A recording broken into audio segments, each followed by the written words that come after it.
Hello everyone, welcome to my channel. तो आज हम करने वाले हैं अपने जीके जीएस की सीरीज को। तो स्टार्ट कर लेते हैं। देखो फर्स्ट क्वेश्चन क्या है हमारा। Which of the following protocols is commonly used for data encapsulation in vans. ठीक है। तो देखो बात क्या हो रही है क्वेश्चन में कि जो वैन होता है ना, वैन्स हम बोलते हैं या वैन, बेसिकली तो हम इसको वैन ही बोलेंगे। तो जो वैन होता है ना, तो वैन में जो डाटा एनकैप्सुलेशन होता है ना, इसके लिए कॉमनली कौन सा प्रोटोकॉल यूज किया जाता है। ठीक है। तो कौन सा प्रोटोकॉल यूज किया जाता है, देखो ऑप्शन में हमें दिख रहे हैं। एच डी एल सी दिख रहा है, टीसीपी दिख रहा है, इथरनेट दिख रहा है, वाईफाई दिख रहा है। तो बेसिकली इसमें क्या यूज किया जाता है, तो हमारा ऑप्शन नंबर ए करेक्ट हो जाएगा, एच डी एल सी। ठीक है। और एच डी एल सी की फुल फॉर्म भी याद रखेंगे। ठीक है, इसलिए यहाँ पे मैंने पहले एच डी एल सी लिखा है, ये high level data link control. ठीक है। तो इसकी फुल फॉर्म याद रखेंगे। और जैसे हम कंप्यूटर में ना कुछ टर्म्स और पढ़ते हैं, जैसे यहाँ पे वैन की बात हुई है, तो मैं थोड़ा सा आपको और बता दूं। जैसे कि इसका जो आंसर है, पहले मैं आंसर बताऊं। आंसर तो देखो आपका ये फर्स्ट ही है। ठीक है। अब इसमें क्या होता है बेसिकली, एक वैन होता है हमारे कंप्यूटर में, हम पढ़ते हैं वैन होता है एक, मैं लैन होता है और एक मैन होता है। ठीक है। तो ये वैन लैन मैन है क्या, तो इसकी देखो फुल फॉर्म होती है, फुल फॉर्म हमें याद रखना है। वैन होता है basically wide wide area network, wide area, मैं लिख नहीं रही, मैं बोल देती हूँ, नेटवर्क। लैन होता है लोकल एरिया नेटवर्क, और मैन होता है मेट्रोपॉलिटन एरिया नेटवर्क। और एक ना कैन भी होता है, कैंपस एरिया नेटवर्क, इसको भी याद रख सकते हैं। लैन वैन मैन कैन, इन सभी की फुल फॉर्म याद रख सकते हैं। ठीक है। और देखो जो हम पढ़ रहे थे ना, एच डी एल सी, ये क्या करता है, नेटवर्क नोड्स के बीच में ना क्या करता है, डाटा को ट्रांसमिट करता है। ठीक है। नेटवर्क नोड्स के बीच में। ठीक है। तो ये हो गया। नेक्स्ट क्वेश्चन पे चलते हैं। देखो नेक्स्ट क्वेश्चन है हमारा, what does Q R in Q R code stand for. Q R code, जैसे हम आजकल क्या होता है, ऑनलाइन हम पेमेंट करते हैं, हम तो जो जो दुकानदार होता है हमें क्या बोलता है, मैम क्यू आर कोड ये रहा, स्कैन कर दीजिए। तो हमने क्या कभी सोचा क्यू आर का मतलब क्या होता है। देखो क्यू आर का मतलब होता है क्विक रेस्पॉन्स। ठीक है। ऑप्शन नंबर ए हमारा करेक्ट आंसर हो जाएगा, क्विक रेस्पॉन्स। ये भी याद रखेंगे, क्यू आर कोड की फुल फॉर्म। ठीक है। अब देखो, अब Q R code is a type of barcode that can be read easily by a digital device and which stores information as series of pixels in a square shaped grid। देखो क्या होता है, जैसे ही आप कुछ इस तरह का होता है बार कोड। ठीक है। यहाँ पे कुछ ऐसे डिजाइन से बने होते हैं कुछ। तो बेसिकली क्या होता है, इसमें ना कुछ जो बार कोड होता है ना, ये डिजिटली कनेक्टेड होता है। जैसे आप इसको स्कैन करते हैं ना, तो इसमें जो इन्फॉर्मेशन होती है वो आपके फ़ोन पर आ जाती है, जिसके थ्रू पेमेंट हो पाता है। ठीक है। तो याद रखेंगे इसको, इंपॉर्टेंट है ये। ठीक है। नेक्स्ट क्वेश्चन पे चलते हैं। नेक्स्ट क्वेश्चन है देखो हमारा, which browser extension could be used to download an entire web page for offline use. देखो क्या बात हो रही है, पहले ये देख लो, ये S S C H S L tier 2 में आया हुआ है। ठीक है। अब देखो यहाँ पे क्या बात हो रही है कि जो कौन सा ब्राउजर है, कौन से ब्राउजर का जो कौन से ब्राउजर एक्सटेंशन का यूज ऑफलाइन वेब पेज के लिए, इफ मतलब कि ऑफलाइन वेब पेज डाउनलोड करने के लिए किया जाता है। तो देखो कौन से वेब पेज का यूज किया जाता है, तो हमारा आंसर हो जाएगा वेब स्क्रैप बुक। ठीक है। ऑप्शन नंबर डी हमारा करेक्ट आंसर हो जाएगा। ठीक है। अब देखो ऑप्शन नंबर ये हमारा करेक्ट आंसर हो जाएगा। नेक्स्ट क्वेश्चन पे चल लेते हैं। नेक्स्ट क्वेश्चन देखो हमारा, which of the following is considered the first mechanical computer design by Charles Babbage. देखो चार्ल्स बबेज के द्वारा ना एक मैकेनिकल कंप्यूटर डिजाइन किया गया था। ठीक है। एक फर्स्ट मैकेनिकल कंप्यूटर डिजाइन किया गया था। तो वो कौन सा कंप्यूटर था जो इन्होंने फर्स्ट डिजाइन किया था। तो देखो हमारा जो आंसर हो जाएगा ना, ये हो जाएगा option number B, analytical engineering. ठीक है। एनालिटिकल इंजन, इस कंप्यूटर को इन्होंने सबसे पहले डिजाइन किया था। और हाँ याद रखेंगे एक इंपॉर्टेंट क्वेश्चन, ये फादर, एक मिनट, फादर ऑफ कंप्यूटर, ये कौन है, चार्ल्स बबेज, ठीक है, चार्ल्स बबेज, ये है ना चार्ल्स बबेज। मैं एक मिनट कलर चेंज करूँ क्या? ये कलर ठीक है। ये रहा चार्ल्स बबेज, देखो ये रहा Charles Babbage is the father of computer, ठीक है। अब देखो यहाँ पे एनालिटिकल इंजीनियरिंग हमारा इंजन सॉरी, ये हमारा करेक्ट आंसर है। और इसको देखो बनाया गया था 1837 में। और इसमें एक फीचर है ALU की, ALU की भी फुल फॉर्म याद रखनी है, ALU, arithmetic and logic unit, ठीक है, ये याद रखना है। सिर्फ इसको याद रखेंगे और जो मैंने बताया है उसको याद रखेंगे। नेक्स्ट क्वेश्चन की तरफ चलते हैं। देखो नेक्स्ट क्वेश्चन है हमारा, which of the following keyboard shortcuts is commonly used to rename a file or folder in Windows OS operating system. Window operating system में किसी भी फाइल का रीनेम करने के लिए, उसको फिर से नाम देने के लिए या नाम बदलने के लिए कौन सा शॉर्टकट की यूज़ किया जाता है, ठीक है। तो देखो यहाँ पे हमारा देखो करेक्ट आंसर हो जाएगा ऑप्शन नंबर ए, F2 हमारा क्या किया जाता है शॉर्टकट कीज के वो रीनेम के लिए, ठीक है। अब देखो अगर हम कंप्यूटर में देखें ना तो function keys, total function keys ना ये F1 से स्टार्ट होके F12 तक जाती है, टोटल 12 फंक्शन कीज होती है, तो ये याद रखेंगे, ठीक है। नेक्स्ट क्वेश्चन पे चलते हैं। नेक्स्ट क्वेश्चन में देखो हमारा, what does SAARC stand for. अच्छा देखो आज की हमारी शिफ्ट में ना बहुत सारे फुल फॉर्म से रिलेटेड क्वेश्चंस भी आ रहे हैं, ठीक है। और सारा देखो आपका लिखा हुआ पे है कि कौन से एग्जाम में आया हुआ है, ठीक है। तो ये सब पे भी ध्यान देना है आपको। ये देखो SSC CHSE में आया हुआ है 2024 में, देखो सारे ही ना मैं आपको लेटेस्ट करवा रही हूँ, ठीक है। तो देखो सार्क की फुल फॉर्म बतानी है, तो इसकी होती है south Asian association regional for climate, नहीं नहीं ये तो नहीं है, south Asian association for regional, देखो ये है ना हमारा फुल फॉर्म इसका, सार्क की फुल फॉर्म, एक मिनट, हाँ सार्क की फुल फॉर्म ये है हमारी, तो इसको याद रखेंगे, ठीक है।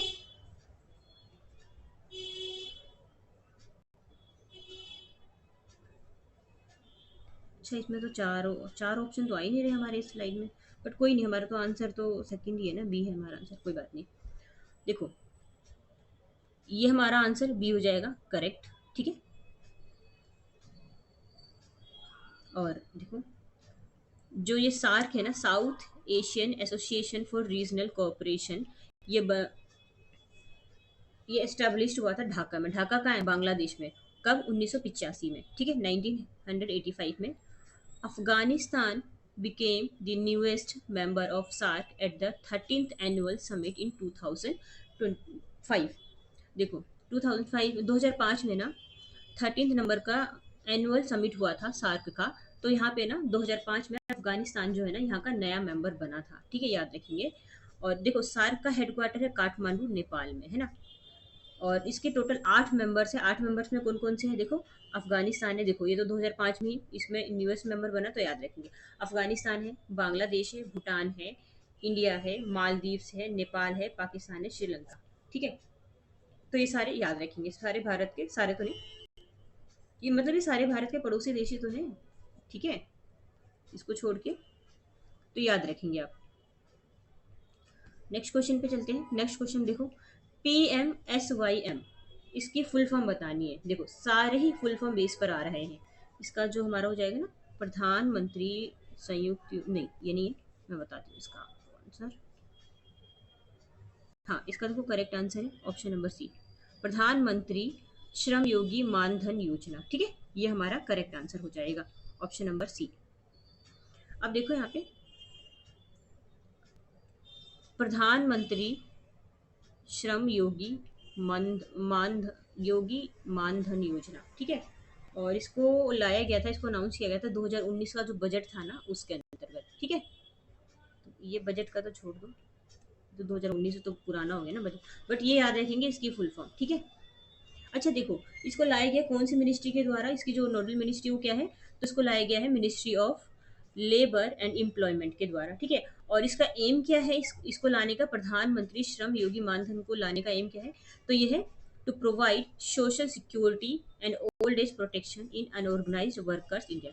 इंडिया में भी जितने भी अनऑर्गेनाइज्ड वर्कर्स हैं ना, जो भी असंगठित वर्कर्स हैं, मजदूर हैं, उनके लिए सिक्योरिटी और एक ओल्ड एज पेंशन देना। ठीक है, ओल्ड एज के लिए थोड़ा से पेंशन वगैरह देना। A minimum monthly pension of ₹3000 after the beneficiary turns 60 years old. जैसे ही कोई 60 ईयर्स का हो जाता है तो उसके लिए थोड़ा सा एक हम मंथली पेंशन दे देंगे। कितना? 3000। देखो इस क्वेश्चन में याद क्या रखना है आपको, ये याद रखना है प्रधानमंत्री इसकी फुल फॉर्म, और पेंशन कितना दिया गया, 3000 रुपये मंथली, 60 साल के ऊपर वाले, एज और पैसा, ये याद रखना है। ठीक है, नेक्स्ट क्वेश्चन पे चलते हैं। देखो, the CPWD, along with the Ministry of Road Transport and Highway Works for Public Infrastructure. What is the full form of CPWD? ठीक है, तो CPWD की ना हमें फुल फॉर्म बतानी है। तो इसका तो होता है ना सेंट्रल पब्लिक वर्क्स डिपार्टमेंट, ऐसे ही होता है ना कुछ।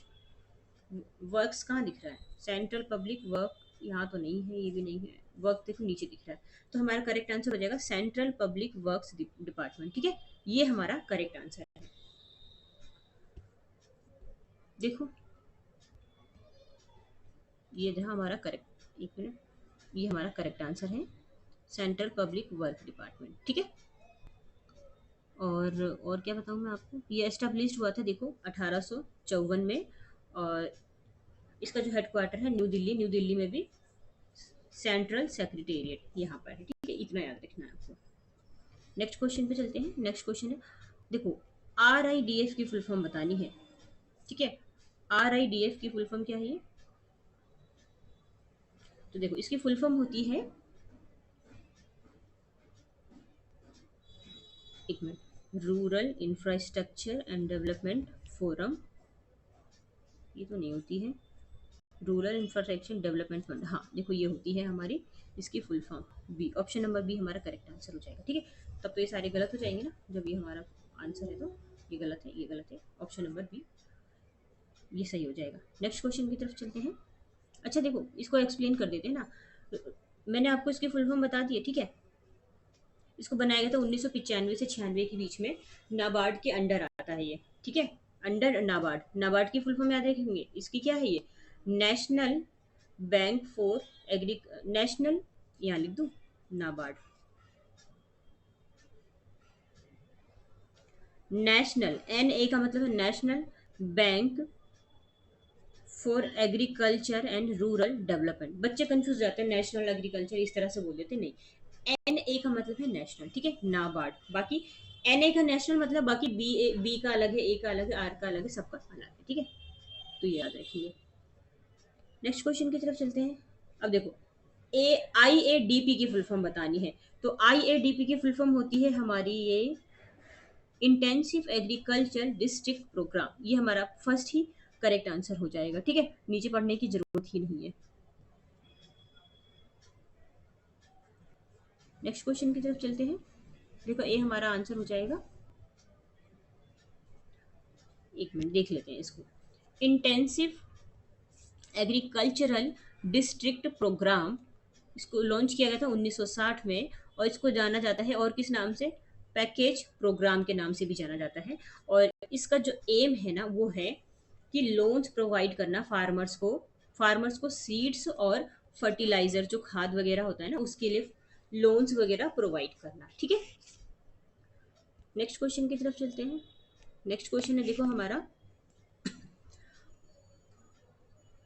at which place was the magnificent temple of Shiva constructed by the great Rajput king Krishna first? जो राष्ट्रकूट किंग थे ना कृष्णा फर्स्ट, इनके द्वारा ना एक टेम्पल बनवाया गया था। तो वो टेम्पल कौन सा है, कौन सा मंदिर इन्होंने बनवाया था, तो देखो इन्होंने बनवाया था बदमी कंजी कनौजी, नहीं, इन्होंने बनवाया था एलोरा का टेम्पल। ठीक है, तो ये याद रखेंगे, एलोरा टेम्पल बनवाया गया था किसके द्वारा, जो राष्ट्रकूट किंग है ना कृष्ण फर्स्ट के द्वारा। ये भी याद रखेंगे ना, क्वेश्चन में ये एक क्वेश्चन और बन रहा है। ठीक है, देखो हमारा द एलोरा करेक्ट आंसर हो जाएगा, the temples at Ellora caves Maharashtra. Ellora temple देखो महाराष्ट्र में है। ठीक है, और Yadav dynasty, Rashtrakuta and Yadav dynasty के द्वारा इसे बनवाया गया था। और बेसिकली ये जो राष्ट्रकूट डायनेस्टी है ना, उन्होंने हिंदू और बुद्धिस्ट केव्स बनवाया था अपने शासन के टाइम, जब उनका शासन था, ठीक है। और वहाँ पे एक कैलाश टेम्पल है, द कैलाश टेम्पल। ये डेडिकेटेड है लॉर्ड शिव को, भगवान शिव जी को डेवलप है और डेडिकेटेड है, और इसको कृष्ण फर्स्ट के द्वारा ही बनवाया गया था, ठीक है, ये याद रखेंगे। और क्या याद रखेंगे, हाँ, Ellora caves are UNESCO world heritage site. Ellora caves जो है ना, वो यूनेस्को वर्ल्ड हेरिटेज साइट्स है, ठीक है, ये याद रखेंगे। नेक्स्ट क्वेश्चन की तरफ चलते हैं। देखो नेक्स्ट क्वेश्चन है हमारा, Brihadeshwara temple which exhibits Dravidian temple architecture is located in। Brihadeshwara temple जो कि एक द्रविड़ स्टाइल्स में है, द्रविडियन, तो ये है कहाँ पर बृहदेश्वर टेम्पल? तो देखो बृहदेश्वर टेम्पल ये है हमारा तमिलनाडु में। तमिलनाडु कहीं दिख रहा है ऑप्शन? अच्छा देखो, तमिलनाडु के भी ना तंजावुर में है। ऑप्शन नंबर डी हमारा करेक्ट आंसर हो जाएगा, ठीक है। अब देखो जो बृहदेश्वर टेम्पल है ना, ये भगवान शिव जी को समर्पित है। एक मिनट, बृहदेश्वर टेम्पल भगवान शिव जी को समर्पित है, ये याद रखेंगे। एग्जामिनर ये पूछता है कि टेम्पल का नाम दे देता है और इस टेम्पल में किसकी पूजा की जाती है, ऐसा करके पूछ लेता है, ठीक है। एक्सप्लेनेशन देख लेते हैं। Thanjavur, Tamil Nadu. Brihadeeswara temple also known as Thanjai Periya Kovil and Rajarajeswaram, ठीक है। और इसको किस नाम से जाना जाता है बृहदेश्वर टेम्पल को? देखो बृहदेश्वर टेम्पल तमिलनाडु के तंजावुर में है और इसको जाना जाता है थंजाई पेरिया कोविल और राजराजेश्वरम के नाम से, ठीक है।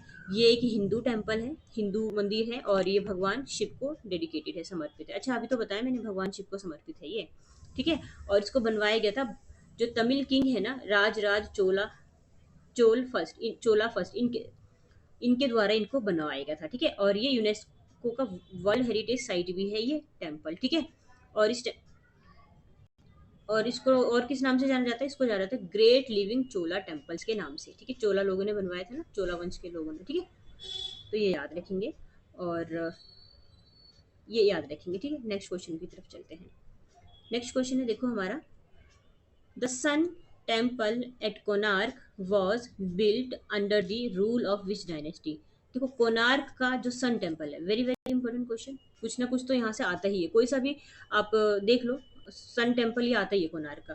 तो जो कोणार्क का सन टेम्पल है उसको कौन सी डायनेस्टी के द्वारा बनवाया गया था? तो कौन सी डायनेस्टी, किसके द्वारा बनवाया गया था? इसको बनवाया गया था नरसिंहदेव प्रथम, नरसिंहदेव फर्स्ट के द्वारा। कौन सी डायनेस्टी से थे वो? तो ये गंगा डायनेस्टी से, ठीक है। ऑप्शन नंबर डी हमारा ये करेक्ट आंसर हो जाएगा, ठीक है। कहाँ पर है ये सन टेम्पल? कोणार्क का, उड़ीसा में, ठीक है।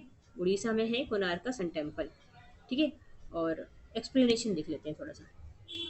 आंसर है गंगा डायनेस्टी, ठीक है।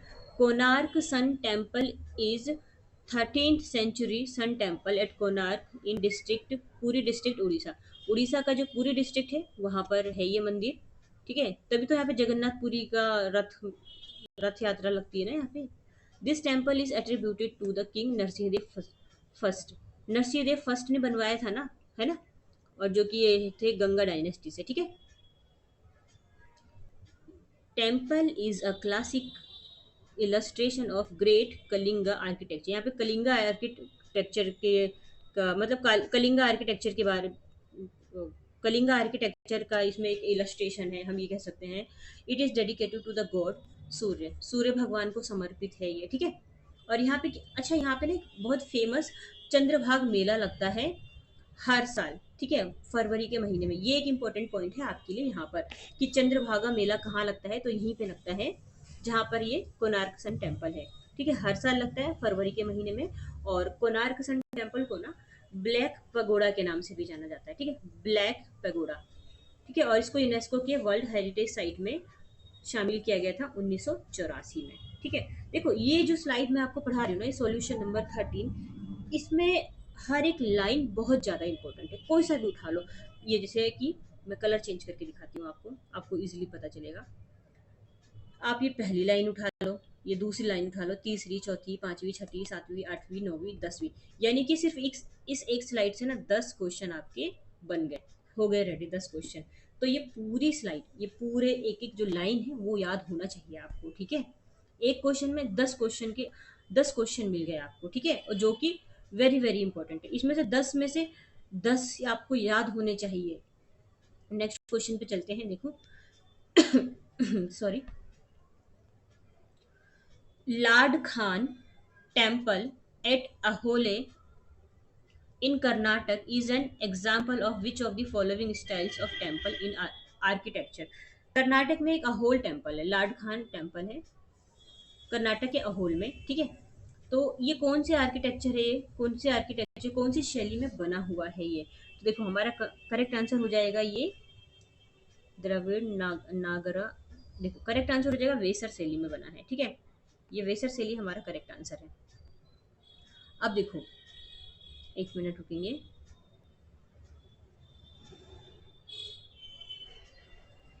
हाँ, ये हमारा ना वेसर शैली में बना हुआ है। अब जैसे शैलियों की मैं बात करूँ तो तीन टाइप की शैली होती है, तीन टाइप के स्टाइल्स होते हैं, ठीक है। स्टाइल्स कौन कौन से होते हैं तो मैं बता दूँ आपको। जो मंदिरों के जो स्टाइल्स होते हैं वो जैसे इसमें क्या होते हैं, एक होता है नागर शैली, एक होता है द्रविड़ शैली, और एक होता है वेसर शैली, ठीक है। तो नागर शैली, द्रविड़ शैली और वेसर शैली।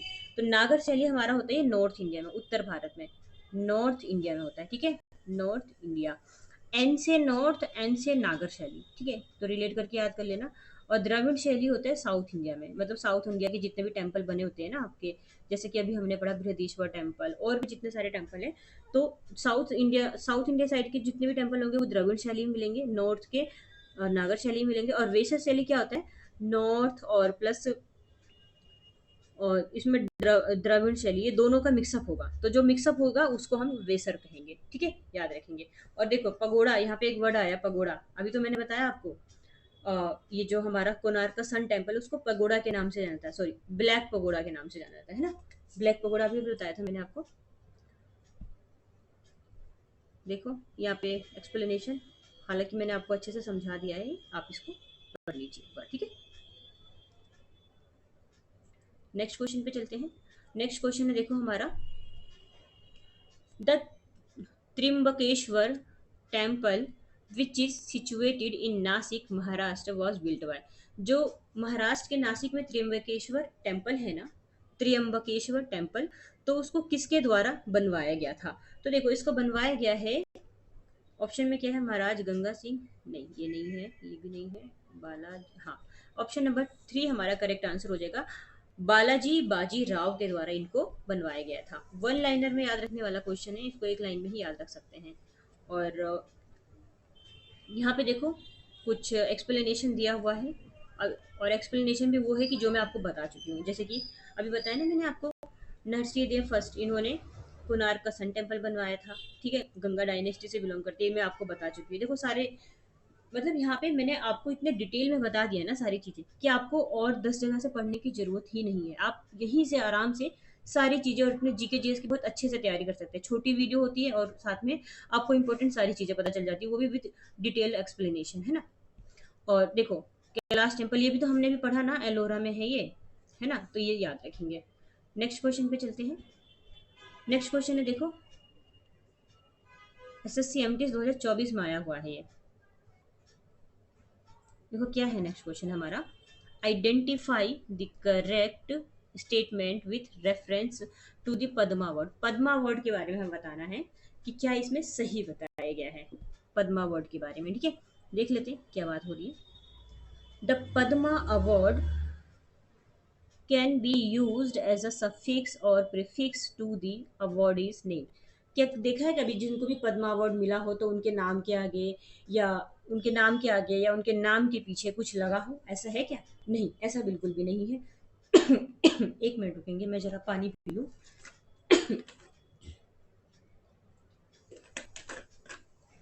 हाँ, तो मैं क्या बता रही थी कि पद्मा अवार्ड मिलने के बाद जरूरी नहीं, ऐसा कुछ भी नहीं है, कहीं नहीं लिखा है कि हमारे नाम के आगे या हमारे नाम के पीछे कुछ लिखा होगा, ठीक है, तो ये नहीं है ऐसा। अब देखो जैसे जो डॉक्टर भीमराव अम्बेडकर है उनको भी तो भारत रत्न मिला हुआ है, तो क्या उनके नाम के पीछे कुछ जुड़ गया या उनके नाम से पहले कुछ लग गया? नहीं, तो ये हमारा रॉन्ग हो जाएगा।